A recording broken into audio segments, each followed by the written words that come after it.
Hi students, இன்றைக்கி நம்ம இப்போ அடுத்த கிளாஸ் என்ன பார்க்க போகிறோம் அப்படின்னா similarities between electric field and magnetic field. Electric field அப்படின்னா கூலும்ஸ் லா, மேக்னெட்டிக் ஃபீல்டு அப்படின்னா பயோட்சாவர்ட் லா. இப்போ அதுக்கு போகிறதுக்கு முன்னாடி உங்கள் புக்கில் வந்து 155 பேஜஸில் நோட் அப்படிங்கிற ஒரு டேர்ம் கொடுத்துருப்பாங்க. அதனுடைய எக்ஸ்ப்ளனேஷன் என்ன அப்படின்னா, கரண்ட் அப்படிங்கிறது நமக்கு ஸ்கேலார் குவான்டிட்டியா வெக்டார் குவான்டிட்டியா அப்படின்னு கேட்டால் கண்டிப்பாக scalar quantity. Scalar quantity, okay, not a vector quantity. But electric current in a conductor has direction of flow. அப்போ ஒரு கண்டக்டரில் கரண்ட் ஃப்ளோ ஆகும்போது ஒரு டைரக்ஷனில் ஃப்ளோ ஆகும். அப்போ the electric current flowing in a small element conductor can be taken as a vector quantity. That is அதுதான் நம்ம என்ன எடுத்துக்கிறோம், ஐடியல் வெக்டார். இது ஒரு கண்டக்டரில் கரண்ட் ஃப்ளோ ஆகும்போது அதை வெக்டார் குவான்டிட்டியாக எலமெண்ட்டாக கன்சிடர் பண்ணி நம்ம எடுத்துக்கோம். But current is a scalar quantity, not a vector quantity. எப்போ வந்து ஒரு கண்டக்டர் வழியாக கரண்ட் ஒரு டைரக்ஷனில் ஃப்ளோ ஆகும்போது அது கரண்ட் எலமெண்ட்டாக எடுத்து அது வெக்டார் குவான்டிட்டியாக எடுத்துக்கணும். ஓகேங்கண்ணா. அடுத்தது சிமிலாரிட்டிஸ் பிட்வீன், நெக்ஸ்ட் டாபிக் என்னென்னா similarities between electric field and magnetic field. இதுக்கு உள்ள ரெண்டுக்கும் உள்ள சிமிலாரிட்டிஸ் என்ன அப்படின்னு நமக்கு தெரியணும். எலக்ட்ரிக் ஃபீல்டு அப்படின்னா கூலும்ஸ் லாவோட ஃபார்மில் வந்துடணும். கூலும்ஸ் லா. மேக்னெட்டிக் ஃபீல்டு அப்படின்னா பயோட்சாவர்ட் லா. ஓகேங்கண்ணா. சரி, இப்போ எலக்ட்ரிக் அண்டு மேக்னெட்டிக் ஃபீல்டு இது ரெண்டுக்கும் என்ன பேசிக்கான ஒன்று இருக்குது அப்படின்னு பார்த்தீங்கன்னா, ரெண்டுமே இன்வெர்ஸ்லி ப்ரொப்போர்ஷனல் தான். இப்போ கூலும்ஸ் லாவோட ஃபார்முலா எடுத்தாலும் எலக்ட்ரிக் ஃபீல்டோட ஃபார்முலா எடுத்தாலும் நமக்கு வந்து பார்த்திங்க அப்படின்னா இன்வெர்ஸ்லி ப்ரொப்போர்ஷனல் டேர்ம் தான் இருக்குது. இங்கே மேக்னெட்டிக் ஃபீல்டு எடுத்தாலும் இன்வெர்ஸ்லி ப்ரொப்போர்ஷனல் டேர்ம் தான் இருக்குது. ஓகே, சரி. இங்கே ஃபஸ்ட்டு பாயிண்ட்டு இங்கே என்ன சொல்கிறாங்க, ஃபஸ்ட்டு பாயிண்டில் என்ன சொல்கிறாங்க அப்படின்னா, electric field and magnetic field obey inverse square லா. ரெண்டுமே இன்வெர்ஸ் ஸ்கொயர் லா. அது எப்படி சார் இன்வெர்ஸ் ஸ்கொயர் லா அப்படின்னா, நம்ம பார்த்துருக்கோம் electric field inversely proportional to r squared அப்படின்னு பார்த்துருக்கோம். இங்கே மேக்னெட்டிக் ஃபீல்டு வந்து பார்த்திங்க அப்படின்னா TB inversely proportional to 1/r squared அப்படிங்கிற ஒரு டேர்ம் பார்த்துருக்கோம். ரெண்டுமே electric field and magnetic field obeys the inverse square law. So they are long range field. இது வந்து என்ன சொல்லுவாங்க அப்படின்னா லாங் ரேஞ்ச் ஃபீல்டு அப்படின்னு நம்ம சொல்லலாம். ஓகேக்கண்ணா. அடுத்தது obey the principle of superposition and linear with respect to source in magnitude.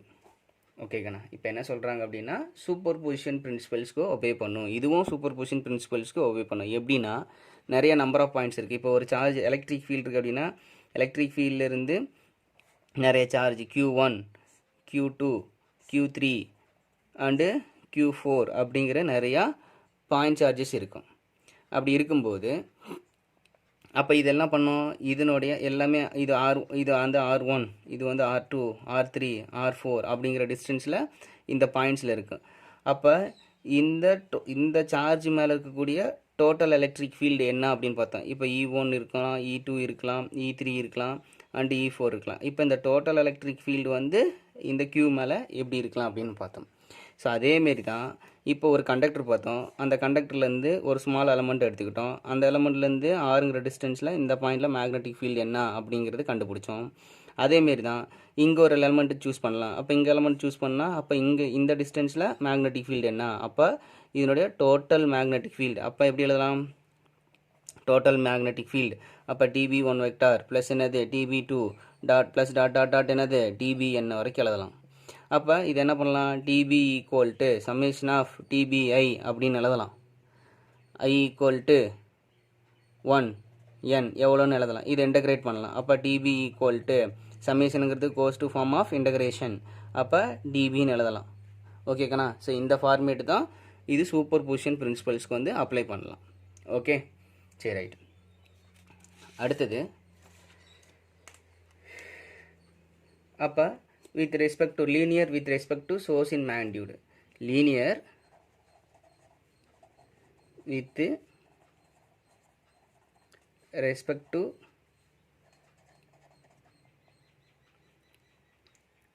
source in magnitude. அப்போ E directly proportional to Q, B directly proportional to ideal. இந்த ப்ரொபோர்ஷனல் ரிமூவ் பண்ணால் தான் நமக்கு கான்ஸ்டன்ட் வரும். ஓகே, லீனியர், நான் லீனியர்னு சொல்லிட்டேன். Okay, லீனியர்னா இது increase ஆகும்போது இதுவும் இன்க்ரீஸ் ஆகும். ஓகே, அப்போ இது இன்க்ரீஸ் ஆகும்போது இதுவும் இன்க்ரீஸ் ஆகும். ஸோ அப்போ linear with respect to source in magnitude, மேக்னிடியூடில் பொறுத்த வரைக்கும் அப்போ E directly proportional to Q, B directly proportional I D L. இது இந்த ஃபார்முலா நமக்கு தெரியுண்டா கண்ணு. அப்போ E = 1/4/ε0 Q / R² அப்படின்னு ஒரு ஃபார்முலா பார்த்துருக்கோம். அதேமாரி இங்கேயும் பார்த்தீங்கன்னா, சரி எழுதியே போட்டு இப்போ பாரு காமிக்கிறேன். E = 1/4/ε0 Q / R². So inversely proportional வரதுனால நான் லீனியர் மெத்தட் அது. ஓகே, அப்போ இதெல்லாம் என்னது கான்ஸ்டன்ட், 1/4/ε0ங்கிறது கான்ஸ்டன்ட். அப்போ Q / R². அப்போ E இன்வெர்ஸ்லி ப்ரொபோர்ஷனல் R² வந்துடும், அது லீனியர் ஃபார்மேட்டுக்கு வராது. அப்போ E directly proportional to Q. சரி, அடுத்தது வந்து பார்த்திங்கன்னா இது இந்த ஃபார்முலாவுக்கு வந்து இது. அப்போ மேக்னெட்டிக் ஃபீல்டுக்கு வந்து magnetic field = μ0 / 4π I D L. Okay, I D L sin θ / R² அப்படின்னு நம்ம பார்த்தோம். ஸோ அப்போ இது ஆங்கிள் வந்து இந்த ஐக்கும் அந்த ஆருக்கும் உள்ள ஆங்கிள் பொறுத்து இருக்கும். பட் நம்ம லீனியர் ஃபேக்டர் எடுக்கும்போது நமக்கு என்ன வரும் அப்படின்னு பார்த்தீங்கன்னா ஐடியல். அப்போ அந்த μ0 / 4π அப்படிங்கிறது constant.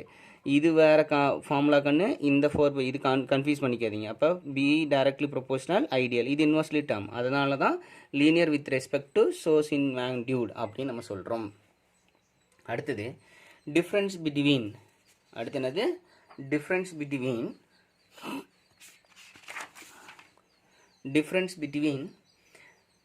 Electric field and magnetic field. Difference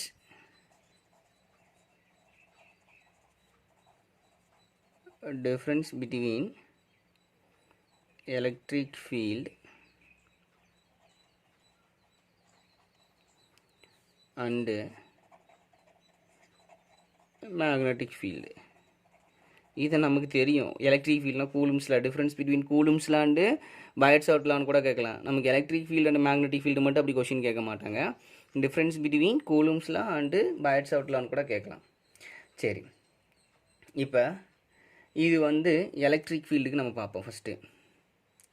first electric field. நான் 2 ஃபார்முலா, அந்த எலக்ட்ரிக் ஃபீல்டோட ஃபார்முலாவும் மேக்னெட்டிக் ஃபீல்டோட ஃபார்முலாவும் தெரிஞ்சிட்டிங்கன்னா வெரி ரொம்ப ஈஸிக்கன்னா இந்த டாபிக் கவர் பண்ணுறதுக்கு. இப்போ பார்த்தீங்கன்னா இது மக்கப் பண்ணக்கூடாது, ஈஸியாக அண்டர்ஸ்டாண்ட் பண்ணணும். இப்போ ப்ரொடியூஸ்டு பை ஸ்கேலார் சோர்ஸ் இப்போ தான் பார்த்தோம். Scalar source magnitude linear with ரெஸ்பெக்ட்னு சொன்னோமா.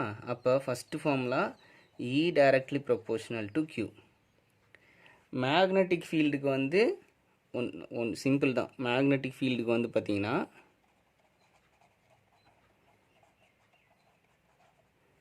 மேக்னெட்டிக் ஃபீல்டுக்கு வந்து B டைரக்ட்லி ப்ரொபோர்ஷனல் ஐடியல். இதுதான் வந்து ஃபஸ்ட்டு பாயிண்டில் கொடுத்துருக்கக்கூடிய ஒரு விஷயம். Electric field okay produced by a scalar source, the electric charge என்னது Q, ரைட். அங்கே magnetic field produced by a vector source. இது ஸ்கேலார் சோர்ஸ் அப்படின்னா இந்த எலமெண்ட் ஆஃப் வெக்டார்னு சொல்கிறோம்ல, அதனால தான் இது வெக்டார் சோர்ஸ் அப்படின்னு நம்ம சொல்கிறோம். இது வந்து ஸ்கேலார் சோர்ஸ்.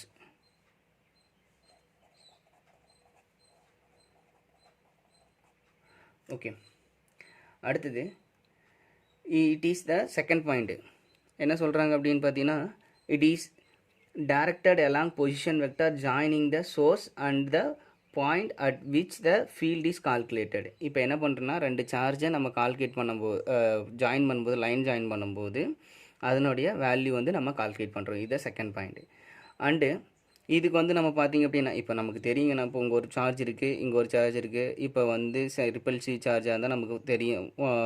ஒரே சேம் சார்ஜாக இருந்தால் நமக்கு வந்து ஃபோர்ஸ் வந்து இப்படி இந்த டைரெக்ஷனில் எல்லாம் இப்படி இருக்கும். அதனுடைய மேக்னிட்யூட் நம்ம கால்குலேட் பண்ணலாம். அட்ராக்டிவாக இருந்துச்சுன்னா நமக்கு ஸோ ஒரு சார்ஜ் வந்து இப்படி இருக்கும், ஒரு ஃபோர்ஸ் வந்து இப்படி இருக்கும். இதை வச்சு நம்ம லைன் ஜாயின் பண்ணுறதை வச்சு நம்ம அதனுடைய வேல்யூ வந்து கால்குலேட் பண்ணிக்கலாம். அதேமாரி தான் இங்கே வந்து it is directed perpendicular to the position vector. So இங்கே இது எப்படி வச்சு கால்குலேட் பண்ணுறோம்? இப்போ தான் நம்ம பார்த்தோம்ல, ஐடியல் வெக்டாருக்கும் அண்டு ஆர் வெக்டாருக்கும் என்ன டைரக்ஷன்ஸில் அந்த மேக்னெட்டிக் ஃபீல்டு இருக்குது அப்படின்னா பெர்பெண்டிகுலர் டைரக்ஷன்ஸில் இருக்கும் அப்படின்னு நம்ம பார்த்துருக்கோம். ஸோ இது வந்து தேர்ட் பாயிண்ட் வந்து பார்த்திங்க அப்படின்னா ஆங்கிள் பொறுத்து டிபெண்ட் பண்ணாது, டஸ் நாட் டிபெண்ட். ஃபார்முலாலே தெரியும் ஆங்கிள் இருக்கா இல்லையான்ட்டு. ஸோ இது வந்து ஆங்கிள் பொறுத்து டிபெண்ட் பண்ணாருது. ஆனால் பட் இந்த மேக்னெட்டிக் ஃபீல்டு வந்து டிபெண்ட் பண்ணியிருக்கும். Depend on the angle between the position vector. எதை பொறுத்திருக்கோம்? ஆர் வெக்டாருக்கும் அண்டு ஐடியல் வெக்டார் பொறுத்தும் இது ரெண்டுக்கும் உள்ள ஆங்கிள் பொறுத்து தான் இந்த மேக்னிட்யூட் ஃபீல்டோட மேக்னிட்யூடுக்கு வந்து நமக்கு டிபெண்ட் பண்ணியிருக்கும். ஓகேங்கண்ணா. சரி, இதில் வந்து நம்ம சிம்பிளாக நம்ம பார்க்க போகிறது இந்த ஃபார்முலா நமக்கு தெரிஞ்சிருச்சுன்னா அந்த ஃபார்முலா வச்சு இந்த டிஃப்ரென்ஸ் பிட்வீனை தெரிஞ்சுக்கலாம். ஓகே, எலக்ட்ரிக் ஃபீல்டோட ஃபார்முலாவும் மேக்னெட்டிக் ஃபார்முலாவும். ஓகேண்ணா.